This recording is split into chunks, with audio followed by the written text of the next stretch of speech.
Welcome to Fox Sports' special presentation of the 2003 Rugby Union World Cup. And what a tournament it was, with record crowds attending in Australia. Its success due largely to the teams that fought it out on the field. Tonight we look at some of the characters who took part in the tournament, starting with the Namibians. Tim Wharton caught up with the African side and discovered that while they may not have won a game, there were definitely no regrets about coming down under.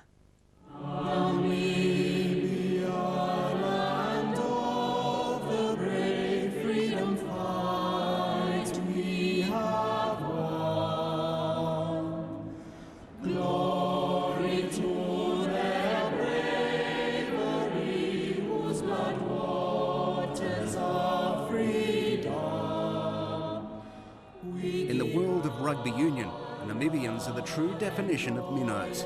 In contrast to the giants of the game like Australia, New Zealand, South Africa, England and France, the Welwitschias, as they're known, have few resources and even fewer players to choose from. The country, situated just to the north of South Africa on the west coast, boasts a population of just under 2 million, with only 19 rugby clubs and just 1,100 senior players. And virtually all of them are amateurs. But despite all the odds, they have qualified for their second World Cup. These young African hopefuls showing fans what the true spirit of rugby union is all about, playing the game for the sheer love of it. I hope that people can see that we like the game, and that's back home we just play it for the fun. So I hope we can give that out to the people, if they can see that behind our games, that's about the love of rugby, not for the money or for something else. Skalk van der Merwe is a great example of Namibian rugby union. The 29-year-old flanker, who also played in 1999, has to make a trek of 300 kilometres from his farm to train once a week with his teammates in the capital Windhoek. But while he finds it tough at times, Skalk is living out a dream, playing for his country against the best in the world. That means a lot to me. I mean, that's my country to start off with. I see myself as an African, I see myself as a Namibian, and so I'm very proud to be here and representing Namibia. When Skalk isn't training or playing for his country, most of the time you'll find him helping his family run a wildlife sanctuary, which includes taking care of lions.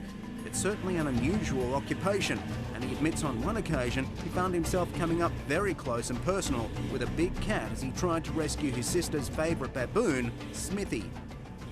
He got out one day and we were chasing him around, and he was stupid enough to jump into the lion enclosure. And I was also so stupid I went with him. And eventually the lion got him, and I was trying to get the baboon from the lion. And first I tried by pulling, and that didn't work, so I hit him in the face with the fist, and that didn't work. So I used all different kinds of things. I head-butted him, and that didn't work. So I eventually got a stone, I hit the lion on the head, and it let go, and then I just went out of the baboon, and but it was too late. So compared to taking on lions, it must be a lot easier taking on a forward pack in the Rugby Union World Cup. Yeah, I would not say so. I mean, they're professional in what they do. I mean, I grow up with the animals, I grow up with the lions, so for me it's easy. It's, I can explain, it's like the divers will go and dive with sharks. I'm not going to do that. I mean, I don't feel comfortable there. I feel comfortable with the animals that I know.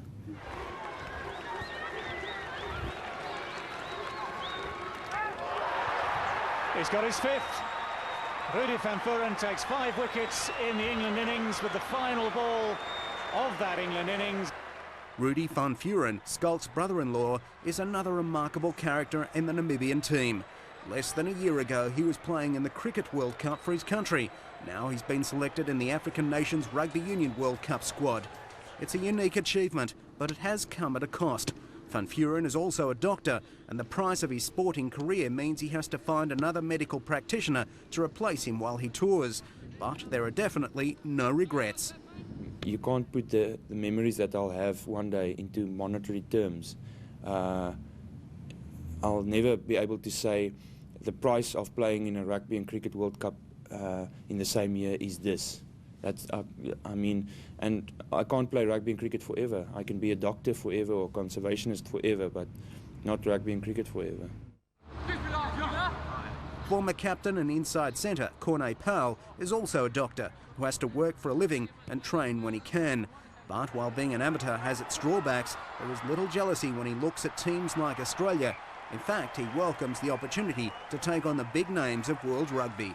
It's tough, but it's something you have to do. I mean, if you want to play at this level, you've got to accept that you are an amateur, you know, facing a professional, and you've got to go out and you've got to do it as good as you can. I mean, I don't think anyone can ask any more of you. If you lose by 100 and you've done your best, you played as hard as you can, and that's basically all anyone can ask. One man who knows exactly what it's like on the other side of the fence is coach Dave Waterston. The former Kiwi and Otago centre was involved with the Springboks during their successful 1995 World Cup campaign and also coached Tonga 4 years later.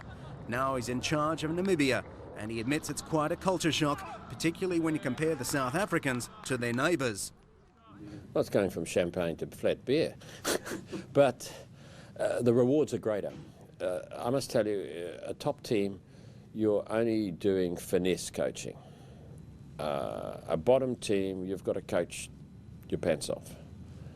You've got to bring boys in who haven't learned this or haven't learned that, and you're sweating out there, and it's the most rewarding. In a way, it's like coaching, and I don't mean in a derogatory term, it's like coaching school kids.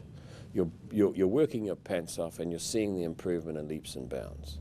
It must be tough taking on a team like Namibia compared to the Springboks, who are totally professional. What sort of problems do you face?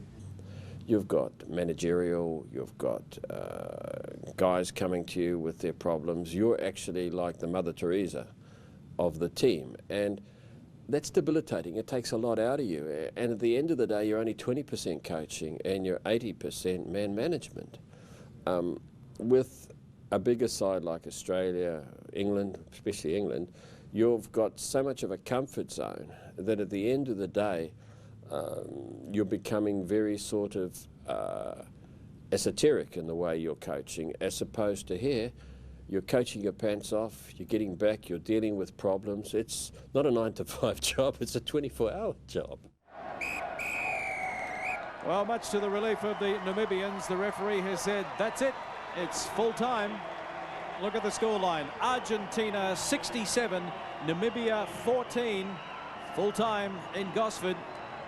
Of course, when you find yourself being belted by the bigger, more professional teams in the World Cup, there are times when the Namibian coach wonders what he got himself in for when he agreed to take on his new charges. But it seems that on the whole, the good times outweigh the bad ones.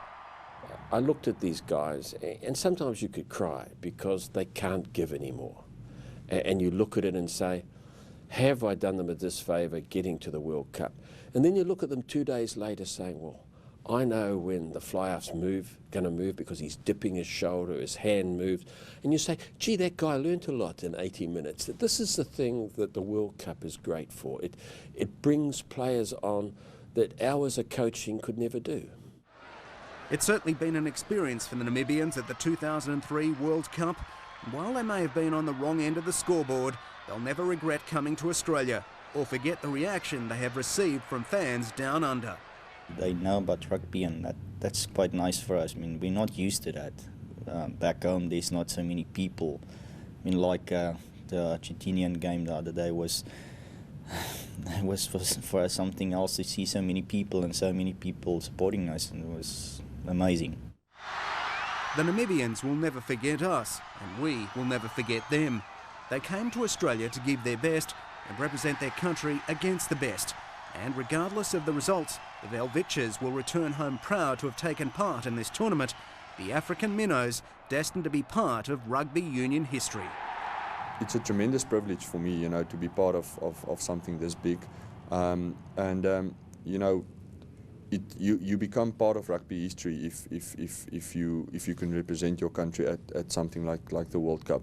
So you know, for me to look back in 20 or 30 years time, you know, and open up the books and say, you know, I was there, I was part of Rugby World Cup 2003, and I'm part of rugby history.